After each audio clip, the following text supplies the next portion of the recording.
Greetings, royal family. We are back. We are back for episode 6 of Tyler Perry's Sistas. Now, I have to say, this was the best episode by far. This evoked the most emotion out of me, okay?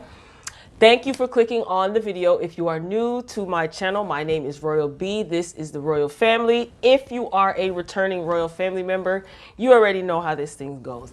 If you are wondering why I am wearing a dashiki, it is because I need to be in the appropriate attire to call on the ancestors because Andi needs our help. Okay, if she is not careful, she will be frying fish tomorrow.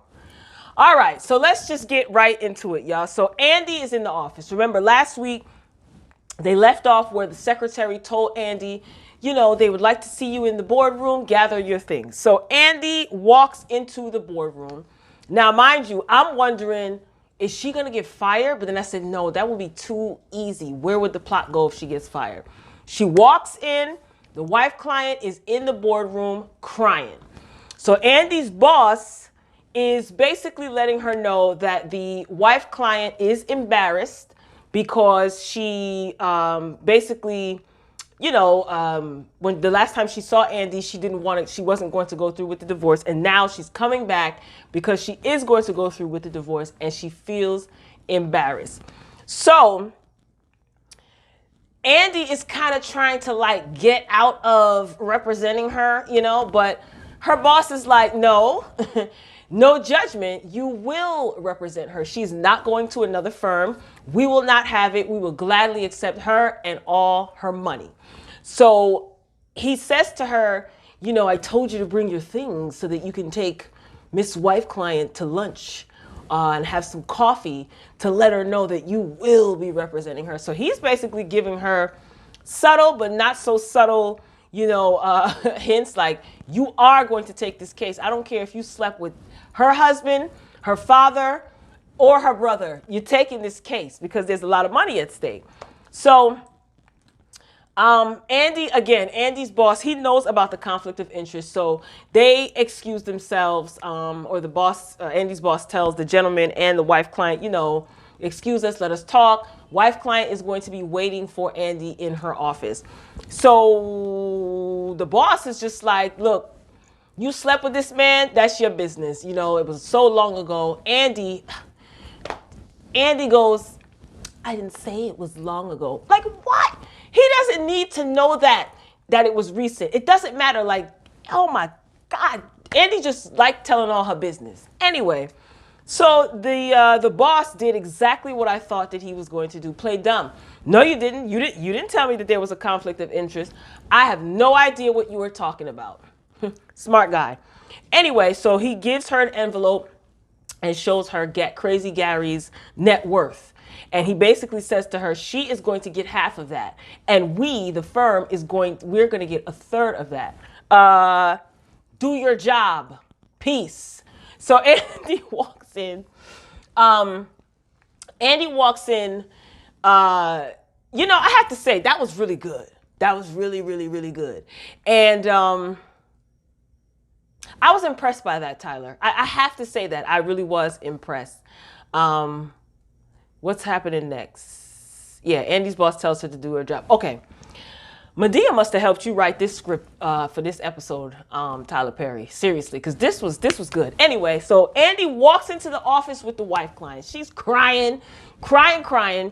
And the wife client takes off her ring, and here, my hand's ashy. She says to Andi, here, it's yours anyway. I immediately paused the TV and started screaming.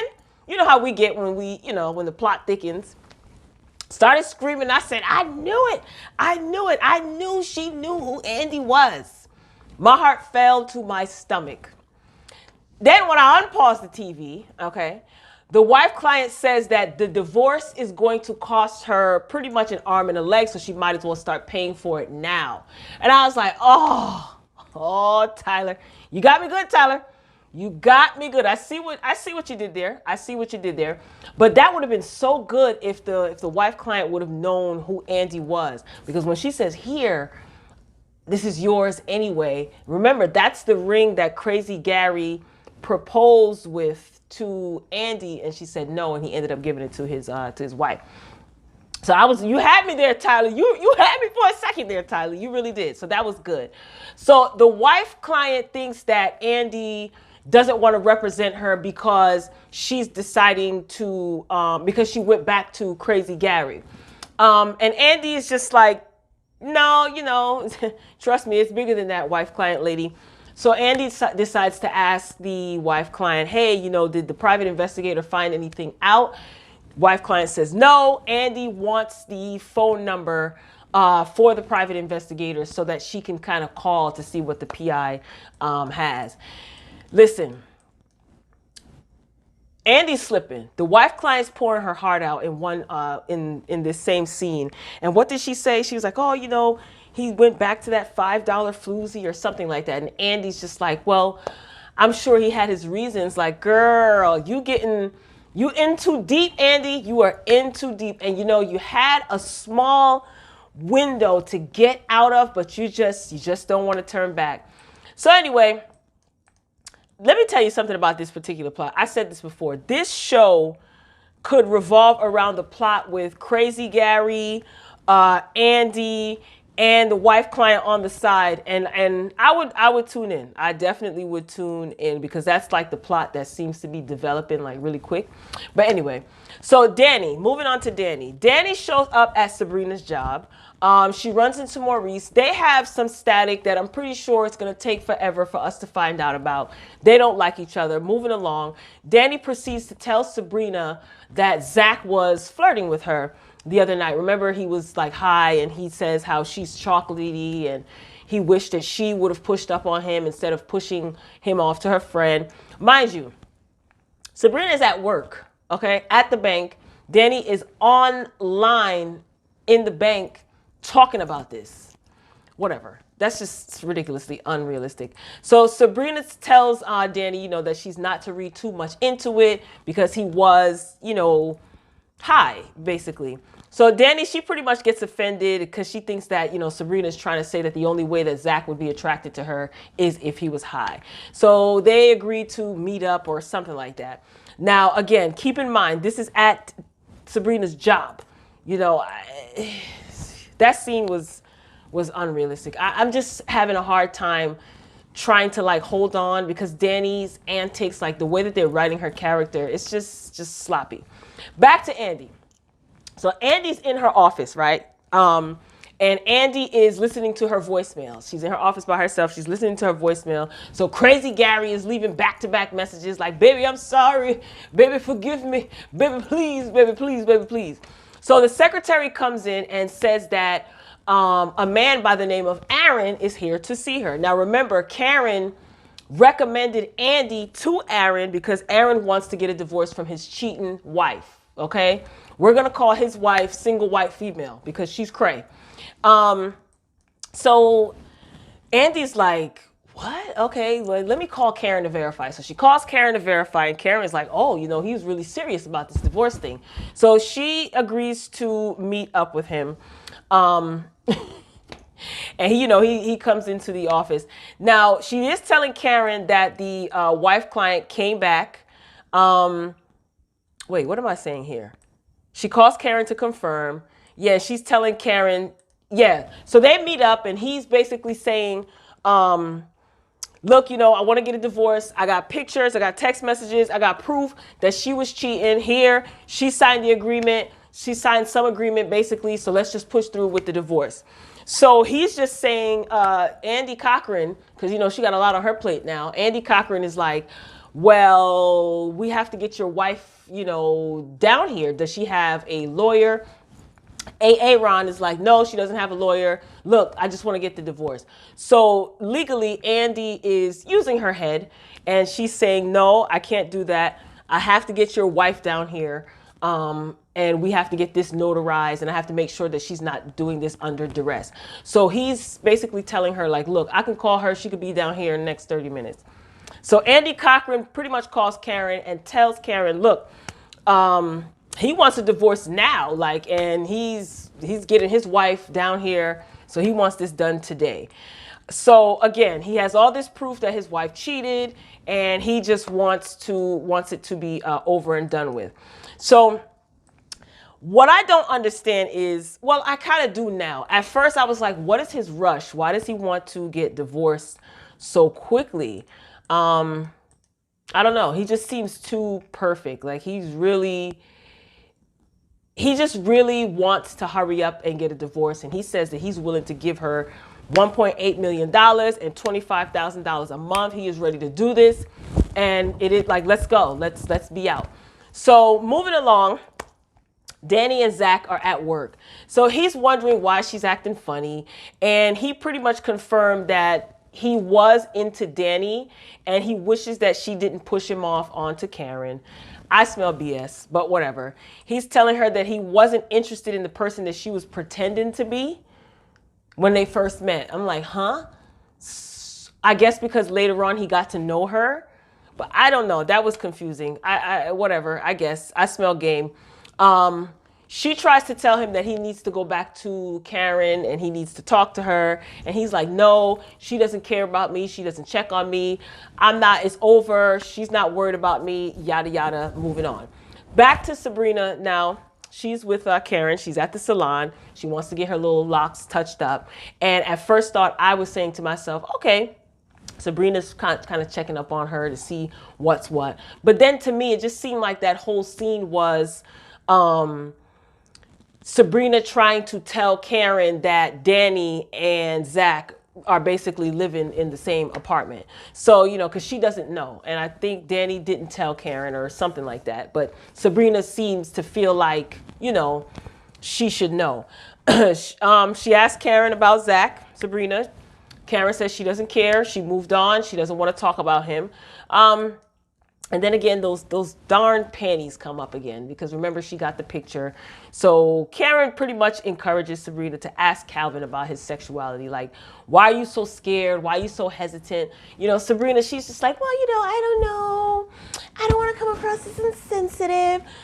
And at this point, she's getting annoying, like to me. You know what I mean? Like she's really getting annoying. Like just ask the man, tell the man how you feel about his lace panties. Ask him, why does he wear lace panties? Does he have a medical condition? Is he allergic to cotton? I don't know. And he has to wear lace. Just ask the man. Like, I just hate that she comes across as so desperate for a man that she's just willing to let things just ride that are obviously eating her up and bothering her. Like, that's how desperate you are. I just don't have the patience for hearing the same thing over and over again. Like in real life, if Sabrina and I were friends, she wouldn't call me with this foolishness because I would totally ignore her and change the subject. It's like, you are an adult. Use your words, like he ended up saying in the episode. Just ask the man, like, you don't like the fact that he wears red panties? Point it out. Like, oh, oh, well, I'm not going to say anything. I don't want to be insensitive. So you basically just deal with something that makes you uncomfortable just to say you have a man? Girl, it's not that deep. It never is. Anyway, Andi and Aaron and his wife, AKA single white female. So the wife basically wants to fix the marriage, right? At this point, they're in Andi's office or they're in the boardroom. Andi is recording this meeting and she has to ask the wife, are you under duress? Are you signing these papers under duress? And she says no. But the wife wants to work things out with Aaron. Aaron is like, nope, you slept with my friend. Tell her what my friend's name is, Skip. You slept with a man named Skip. Can you imagine that? So she basically is on record as saying that she does not want to sign the papers. So, the wife confessed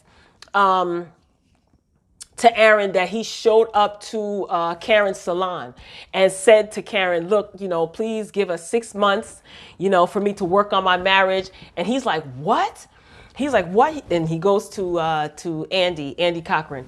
You see, now she's harassing your friend. And I'm like, oh, nobody can keep their mouth shut. There's no privacy. Like, it's too much. This is too much conflict of interest. So the single white female says, you know Karen, that's your friend? And of course, Andi says, yes. I'm like, oh my gosh, can you please tell your friend to just back off? Can you please tell your friend just back off and give us time? At this point, Aaron is like, you know what? No, I want a divorce now. 877 cash now. He's banging on the table, sign the papers. Like, he's just over it. My whole thing is, Andi, why did you say anything? Oh God, single white female is crazy. And now she knows, oh my Lord, I can't. So like I said, now Aaron's wife knows that Andi and Karen are friends. And Aaron, he just goes off. He just like, sign these damn papers. He wants nothing to do with her. He's over it. Now, let me tell you something. If he is willing to give her $1.8 million, share custody of the kids as long as she agrees to go to counseling, and $25,000 a month, I was at my TV like this. Let me just cross out single white female. Here you go. Put my name. We were never even married, but put my name there. Seems very reasonable, but she's crazy. So, you know, she's not trying to be rational at this point. So she signs them, but I don't think that this is over. So she's like, can we work on it? He tells her yes, you know. I think he just told her that to sign the papers. So Andi is looking at Aaron sideways at this point because she doesn't understand why he wants a divorce so quick, so fast. Not only that, he's very aggressive about it. And I think it's just because he set a standard, like he said. The only rule he had was no cheating. She violated that rule, and with his friend. So it's like he's over. He's somebody who knows what he wants, knows what he does, what he's not going to tolerate. I don't think that there's anything wrong with that. So she's looking at him sideways. So basically the papers are going to be filed with the court or whatever. So Aaron's wife, she asked, can we try? And when will I see you again? Aaron's like, you'll see me the next time I come to pick up my children, pick up my kids. So McCrazy, AKA single white female, she's like, when will I see you so that we can try? And Aaron says, you'll see me when I can't remember the semen stains on your black blouse. And then he storms. I'm like, dang, semen stains, black blouse, girl. You can't clean up after yourself? Come on, Monica Lewinsky. Okay, give it a Monica Lewinsky tea. But that drama, he's like, you'll see me again when I can't remember the semen stain on your black blouse. You might as well have called her like out of her name, but I do like that though. And he stormed, he walks out of the office. All he wanted was her crazy behind to sign those papers. So I'm sitting there like, girl, you couldn't take your clothes to the cleaners? No wet wipes in your pocketbook? Blouse? Oof, what were you doing? Anyway, so that was a good scene. Bravo, I was highly entertained. So now back to Calvin and Sabrina. So he walks into the bank. There's no one in the bank. Maurice is there ear hustling. And they're going back and forth about, oh, you know, I didn't get a chance to see if you were excited. And she had the opportunity to ask him about his panties, but she wasn't going to, now that I think about it, because Maurice was there. She never told Maurice that he had on panties. So he was just talking about, you know, satisfying her. And she says, did I try to pull you up? And he says, no, you didn't. So he says, hey, you know, want to take a bathroom break? So she's like, no, I'm at work. And then he says, well, my car's outside.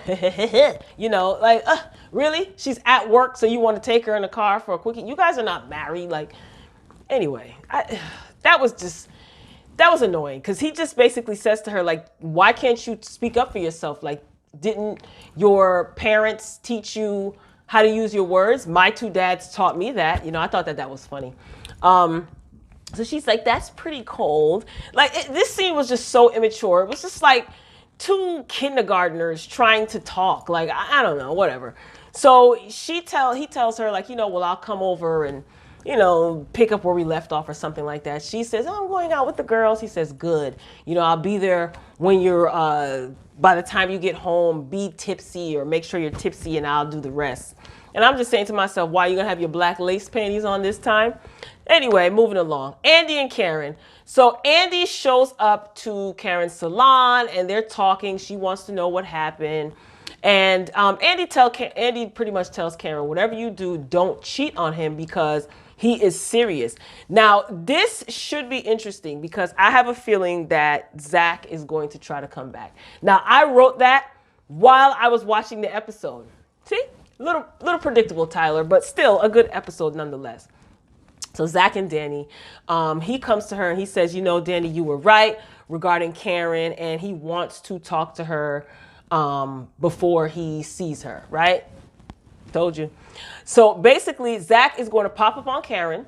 I did see that coming. I totally saw that coming. So I saw that coming when Aaron was banging on the table, telling his wife to sign those darn papers. I'm just reading my notes that I wrote. Anyway, Ron and Karen. So he shows up at her house. She's home. He shows up at her house, pops out the bushes. You know, Karen's attitude, she's a little bit angry. She's a lot angry, actually.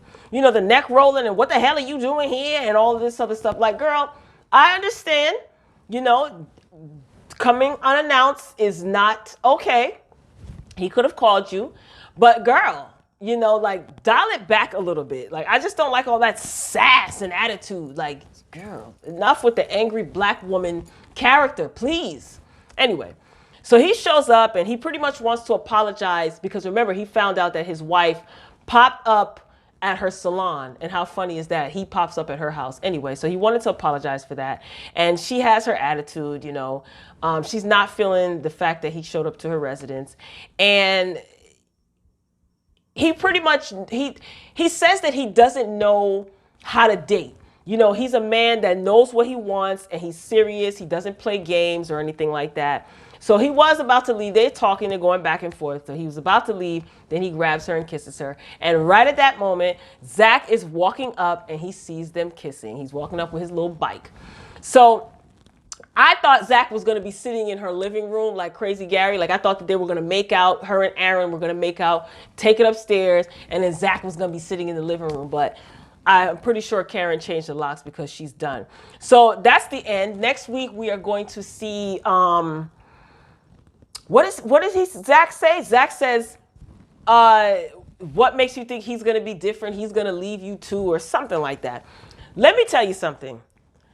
Karen, I really hope that you don't put Aaron on the back burner for Zach, even if Aaron turns out to be a dud. I hope you don't, because you know what to expect from Zach, number one. Number two, that whole situation with him living with Danni, I'm just not feeling it whatsoever. And I think that it can go either way because Karen comes across as this strong, sassy, serious about herself, but she seems to be the typical one that's all mouth. And when it comes to, like, you know, action, she'll fall right back for Zach. Girl, if you want to go back into that burning bed, more power to you. But listen, we need to call on the ancestors because Andi Cochran is in trouble. Andi is in trouble. You got single white female knows that her and Karen are friends. Crazy Gary now is going to want Andi to basically, you know, throw this divorce and make it work in his favor. You got wife client now who basically is desperate. Her boss is on her behind saying, I don't care about this conflict of interest. Get to the money and do your job. It's just a lot. It's a lot going on. You got Aaron now. She's going to be representing Aaron. And she's looking at Aaron sideways. And she may interfere with Karen and Aaron. So I am liking where this is going. This was the best episode of the season, in my opinion. Hopefully, those of you who do not watch the show, I gave a good breakdown and synopsis. I was a little bit excited. This review was supposed to go up yesterday, but it didn't. I was in a food coma. So now today I am ready to call on the ancestors for Andi because she is going to need it. But her plot, is the best in my opinion. So this video has already been too long. Royal family, be sure to thumbs up this video if you made it this long. Thank you for watching. Get down in the comments. Tell me what you think. Share your thoughts. Do you watch the show? Have you seen the show at all? Let me know what you think about my commentary. Respectfully. All right, Royal family, love you for watching. And until next time, peace.